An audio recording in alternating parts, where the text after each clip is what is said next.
అనంతపురంలో జరుగుతున్న బహిరంగ సభలో రాహుల్ గాంధీ మాట్లాడుతున్నారు. ప్రత్యక్షంగా చూద్దాం.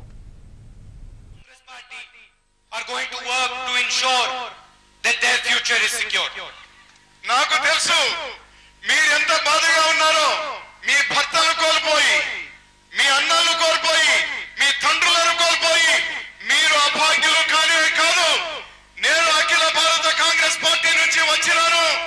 ఇక్కడ రాష్ట్ర కాంగ్రెస్ పార్టీ కూడా ఉంది. మేము మీ కష్టాన్ని, మీ చివరి కన్నీటి బిందుని తుడిచేది వరకు కూడా మేము మీకోసం పోరాడతామని చెప్పడానికే ఇక్కడ రావడం జరిగింది.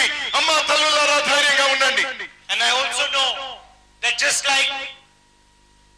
like these families on the stage, there are many other families in Andhra. Families of farmers, families of weavers who are concerned, who are worried, who feel maybe they do not have a future. మీలాగే ఇక్కడ కొంతమంది ఉన్నారు. ఈ రాష్ట్రంలో ఇంకా చాలా కుటుంబాల్లో ఈ విధంగా రైతన్నలను కోల్పోయినటువంటి కుటుంబాలు ఉన్నాయి. అదే విధంగా బాధపడుతూ ఉన్నారు. వాళ్ళందరికీ భరోసా ఇవ్వడానికి ఈ రోజు పాదయాత్ర ద్వారా నేను ఇక్కడ రావడం జరిగింది. And I want to tell them that they should not worry, they should not be scared. Together we are going to fight for them.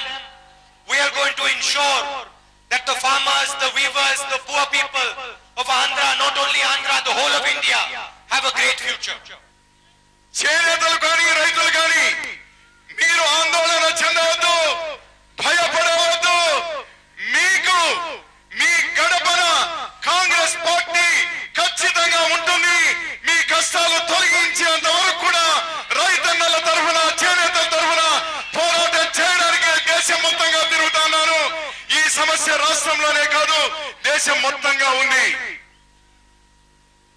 Indra Amma came here, she stood there on that stage, and I was a little boy who grew up in her house. మీరందరూ కూడా స్వర్గీయ ఇందిరా గాంధీ గారిని ఈ రోజు ప్రేమతో ఇందిరమ్మ అని పిలుస్తారు. మీరందరూ కూడా అలాంటి ఇందిరమ్మ ఈ ఓడిసి గ్రామానికి వచ్చి ప్రసంగించిన సభా వేదిక నుంచి నేను ఇప్పుడు అక్కడి నుంచి వస్తా ఉన్నాను.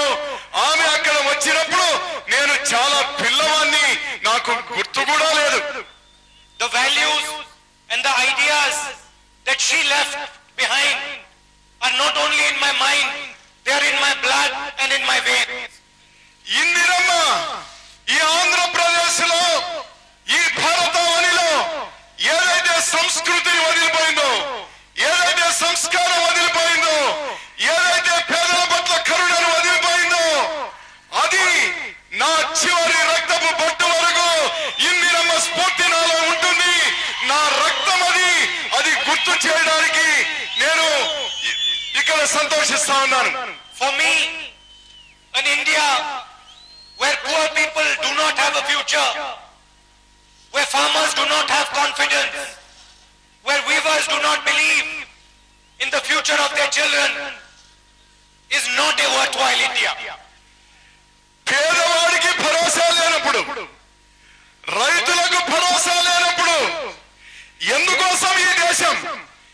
ఉన్న వాళ్ళకైనా ఈ దేశం నిలబడాలి, లేని వారికి నిలబడాలి, బీదవాడి కోసం నిలబడాలి, రైతన్న కోసం నిలబడాలి. అదే కాంగ్రెస్ పార్టీ కళ, అదే కాంగ్రెస్ పార్టీ ప్రయత్నం. The farmer, the weaver, the youngster, they all work hard for this country. They work hard for this state. And we are not ready to accept an India or an Andhra where the people who work hard, where the people who give their blood, where the people who give their soul get nothing in return. ఈ దేశ నిర్మాణానికి ఓ పక్క చేనేతలు, ఓ పక్క కార్మికులు, మరో పక్క పేద కుటుంబాలు, మరి ప్రత్యేకించి రైతన్నలు వాళ్ళ చెమటోడ్చి రక్తాన్ని ధారపోసి వాళ్ళ ప్రాణ త్యాగాలు చేసి ఈ దేశాన్ని నిలుపుతూ ఉంటే అటువంటి వాళ్ళ కోసం ఈ ప్రభుత్వాలు వాళ్ళకి అండగా ఉండాలి అనేటువంటి ఇంకిత జ్ఞానం కూడా లేదు. నాకు బాధ వేస్తుంది ఈ పరిస్థితి చూసి. Some time back, the government of India decided to change our land bill. మొన్ననే బీజేపీ ఆధ్వర్యంలో ఉన్న కేంద్ర ప్రభుత్వం రైతుల భూములు అక్వైర్ చేయడం, సేకరించేటువంటి ఒక చట్టాన్ని మార్పు తీసుకున్నారని పార్లమెంట్ లో తెచ్చినారు. The crux of the land bill, the bill that we put through parliament, was that farmers should be asked their permission before their land is taken away from them. Congress హయాంలో మేము ఒక చట్టం తెచ్చాము రైతన్నల కోసం. ఆ తెచ్చిన చట్టం ఏమంటే రైతు అనుమతి లేనిది ప్రభుత్వం భూమి సేకరించడానికి వీలు లేదు అనేటువంటి చట్టాన్ని తెచ్చింది సోనియా గాంధీ గారి నాయకత్వంలో కాంగ్రెస్ పార్టీ ప్రభుత్వం. That big business, the bill ensured that politicians and their big businessmen friends could not just go and take land away from farmers. అధికారం ఉంది కదా అని ఆ ఎమ్మెల్యేలో, ఆ ఎంపీలో, లేకపోతే రాజకీయ నాయకులు ప్రభుత్వాన్ని అడ్డం పెట్టుకొని పేదల రైతు భూములు లాక్కునేటువంటి అవకాశం ఉండకుండా మేము చట్టం తీసుకుని వచ్చినాం. The bill ensured that the people who worked on the farms, not just the farmers but the laborers, would also get a share of benefits. మేము చట్టంలో తెచ్చింది ఒక్క రైతుతోనే సేద్యం ముందుకు సాగదు. రైతుతో పాటు రైతు కూలీ కూడా ఉన్నాడు. భూముల్ని తీసుకునేటప్పుడు రైతు ప్రయోజనాలను కాపాడుతూనే రైతు కూలీల ప్రయోజనాలు కూడా కాపాడాలని కాంగ్రెస్ పార్టీ చట్టంలో తీసుకుని వచ్చింది ఆనాడు. And the bill also said that if the industrialist who takes the land or the government does not use the land within 5 years, that land will go back to the farmer. ఒకవేళ ప్రభుత్వం రైతు భూములు సేకరించినా ఎవరైతే పారిశ్రామికవేత్తలకు ఆ భూమి ఇస్తారో 5 సంవత్సరాల లోపల వారు పరిశ్రమలు పెట్టకపోతే ఆ భూముల్ని వెనక్కి తీసుకోవాలి. వెనక్కి తీసుకున్న భూముల్ని మళ్ళీ రైతులకు ఇవ్వాలని కాంగ్రెస్ పార్టీ చట్టం తీసుకుని వచ్చింది. When Mr. Modi came to power, he came to power on the back of the people who wanted to change the land bill. Modi గారు ప్రధానమంత్రి అవ్వగానే అతను మొట్టమొదట తీసుకొని వచ్చినటువంటి చట్టం కాంగ్రెస్ హయాంలో మేము తెచ్చినటువంటి చట్టాన్ని, భూసేకరణ చట్టాన్ని మార్చాలి అనేటువంటి మొట్టమొదటి తీసుకొని వచ్చినాడు. The unwritten promise, the promise that the Prime Minister did not tell India about, was that he had told his friends that he will take the land away from the farmers. అతను రహస్యమైనటువంటి agenda, అది బయటికి చెప్పలేదు. బయటికి చెప్పకుండానే agenda ఏమంటే చట్టాన్ని మార్చి రైతన్నల భూముల్ని లాక్కోవడానికే ఈ చట్టాన్ని మార్పు చేయాలని. The Prime Minister of India was under the impression that he could easily take away the land from the farmers and change the bill. He said in Parliament that we will carry out development on the back of the land of the farmers. అతను అనుకున్నాడు పిల్లి కళ్ళు మూసుకొని పాలు తాగితే ప్రపంచానికి తెలియదు అన్నట్టు ఎవరికి అర్థం కాదులే ఈ చట్టాన్ని తెస్తే అనుకున్నాడు. కానీ ఇప్పుడు నిజమైనటువంటి స్వరూపం బయటపడతా ఉంది. The Congress party took a stand in Parliament and we decided that we are not going to let the Prime Minister take the land of India's farmers that easily. పార్లమెంటులో, రాజ్యసభలో, లోక్సభలో మేము నిర్ణయం తీసుకున్న కాంగ్రెస్ పార్టీ కోట్లాది మంది ఉన్నటువంటి రైతన్నల భూములు ఈ బీజేపీ ప్రభుత్వం అన్యాయంగా తీసుకునేటువంటి చట్టాన్ని తీసుకొని వస్తే మేము ఒప్పుకోము అనేటువంటి నిర్ణయాన్ని మేము తీసుకోవడం జరిగింది. The Congress party and the farmers of this country decided to show a little bit of the power of the farmers to the Prime Minister. ఈ దేశంలో ఉన్నటువంటి రైతన్నలు వాళ్లకు నిగూఢమైనటువంటి శక్తి ఎక్కువగా ఉన్నా కూడా శక్తిని పూర్తిగా వినియోగించడానికి ఇంకా వాళ్ళకు అంత చైతన్యం లేదు.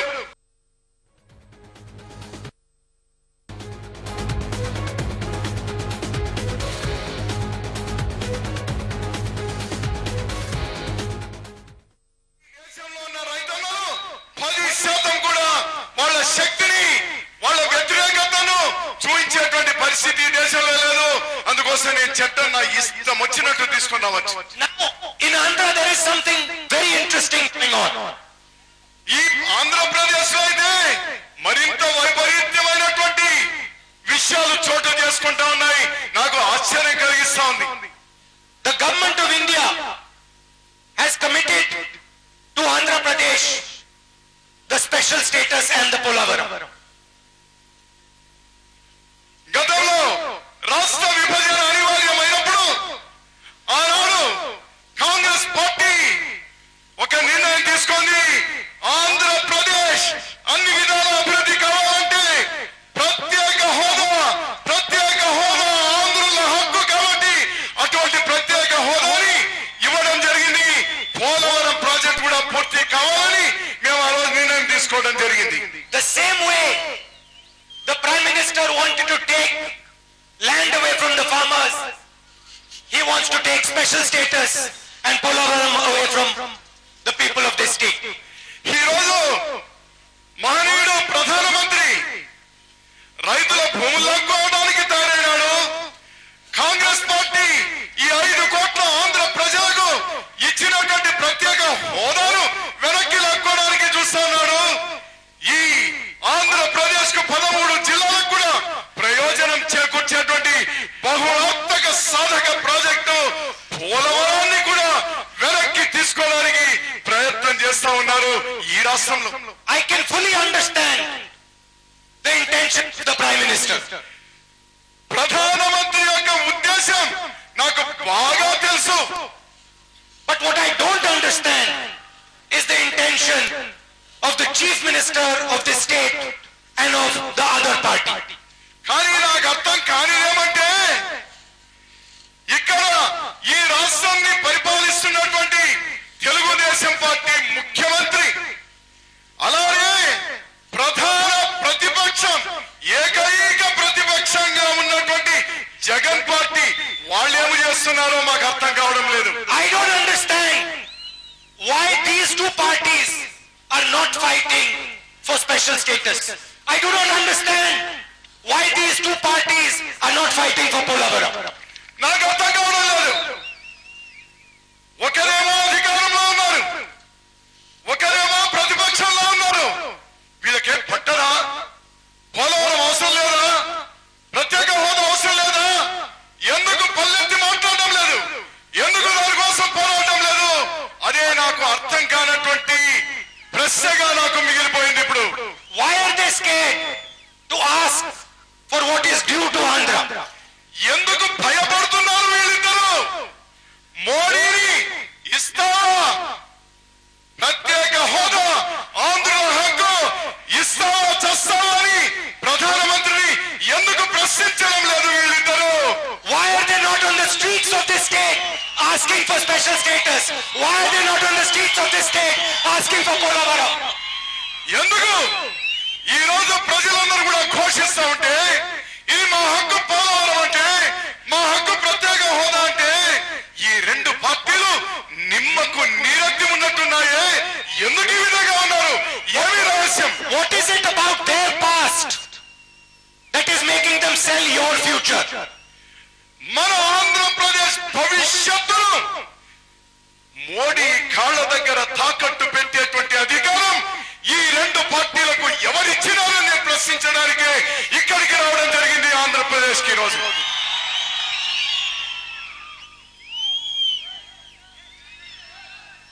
The Congress party fought the fight of the farmers and fought the government. We fought the Prime Minister, and the Prime Minister and the government have changed their mind about the land bill. మేము Congress party రైతుల పట్ల పోరాటం చేస్తే తోక ముడిచి ఈ రోజు రైతుల బిల్లును మార్చడమో ఉప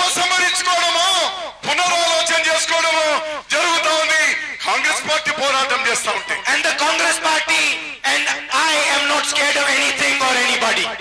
కాంగ్రెస్ పార్టీ కానీ ఇక్కడ వచ్చినటువంటి అశేషమైనటువంటి కాంగ్రెస్ శ్రేణులు కానీ ఈ రాష్ట్రంలో దేశంలో ఉన్న కాంగ్రెస్ కార్యకర్తలు కానీ నేను కానీ ఎవరికి భయపడే స్థితిలో లేదు. అందుకోసమే ప్రశ్నిస్తా ఉన్నాం. So what I have come here to tell you, the Congress party is going to fight for special status of Andhra Pradesh. It is going to fight for Polavaram. ఈ రోజు ఒక్క విషయాన్ని ఇక్కడ మరి 5 కోట్ల ఆంధ్రులకు చెప్పడానికి వచ్చాను. భూమి మీద ఏ విధంగా అయితే పోరాడుతూ ఉన్నాము దానికంటే తక్కువగా లేకుండా ఇదొక్క రాష్ట్ర సమస్య అయినా కూడా దేశంలో ఉన్న కాంగ్రెస్ పార్టీ యావత్తు కూడా మీ ప్రత్యేక హోదా కోసం మీ పోలవరం ప్రాజెక్టు కోసం కాంగ్రెస్ పార్టీ పూర్తిగా పోరాడుతుంది. మేము భయపడేది లేదు. మీ రాష్ట్రంలో ఉన్న ఆ 2 పార్టీలు పిరికి పన్నులు కావచ్చు కానీ కాంగ్రెస్ పార్టీ పోరాడుతుంది, మోడీతో పోరాడుతుంది, బీజేపీతో పోరాడుతుంది. And wherever the people of Andhra want me to go to fight for special status, to fight for Polavaram, I am ready to come. మీ పోలవరం సాధన కోసం, మీ ప్రత్యేక హోదా కోసం ఈ రాష్ట్రంలో ఉన్న ఏ గ్రామానికి ఏ మూలకు ఏ సందుకైనా వచ్చి పోరాటం చేయడానికి ఏ సమయంలో ఉన్నా వచ్చి మీకు అండగా నిలబడడానికి నేను తయారుగా ఉన్నాను అని చెప్పడానికి ఈ గడ్డ మీద వచ్చాను. I have a similar relationship with the people of Andhra that Indira Amma had. నాకు కూడా ఇందిరా గాంధీకి ఇందిరమ్మకు మీకు ఏ విధమైనటువంటి అనుబంధం ఉందో నాకు ఈ ఆంధ్ర ప్రజలకు కూడా అదే విధమైనటువంటి అనుబంధం ఉంది. And we are going to fight for what is your due. అందుకోసమే ఇందిరమ్మ మనవడిగా మీకు ఒక్క మాట చెప్పడానికి వచ్చినాను. మీ హక్కులు ఏవైతే ఉన్నాయో మీకు రావాల్సినటువంటి రాష్ట్ర కేంద్ర ప్రభుత్వాల నుంచి మీ హక్కుగా సంక్రమించవలసినటువంటి ఏవైతే ఉన్నాయో వాటికి పోరాటానికి మీ వాడిగా, మీ అన్నగా, మీ తమ్ముడిగా, ఇందిరమ్మ మనవడిగా ఉన్నాను అని చెప్పడానికి ఇక్కడ వచ్చాను. Unlike the 2 other parties in the state, we are not going to compromise with your future. ఇతర 2 పార్టీల మాదిరి నేను కానీ కాంగ్రెస్ పార్టీ కానీ మీ యొక్క భవిష్యత్తును పణంగా పెట్టి రాజీ పడడానికి ఏ పరిస్థితుల్లో కూడా మేము తయారుగా లేము అని చెప్పడానికి ఇక్కడ రావడం జరిగింది. Andhra Pradesh needs Polavaram and special status to become the number 1 state in the country. మాకు విశ్వాసం ప్రత్యేక హోదా, పోలవరం ప్రాజెక్టు, రాష్ట్ర పునర్విభజన బిల్లులో ఉన్నటువంటి అంశాలు అన్ని కూడా అమలైతే ఈ దేశంలో ఉన్న 29 రాష్ట్రాల్లో అగ్రగామి రాష్ట్రంగా ఆంధ్రప్రదేశ్ అభివృద్ధి అవుతుంది. అందుకోసమే అది ఇచ్చినాం, అందుకోసమే అది పోరాటానికి మేము తయారుగా ఉన్నాం. And the Congress party is going to work towards that goal. దాన్ని సాధించడానికే కాంగ్రెస్ పార్టీ పనిచేస్తుంది. Thank you. నమస్కారం, మీకందరికీ కూడా ధన్యవాదాలు. అందరూ దయచేసి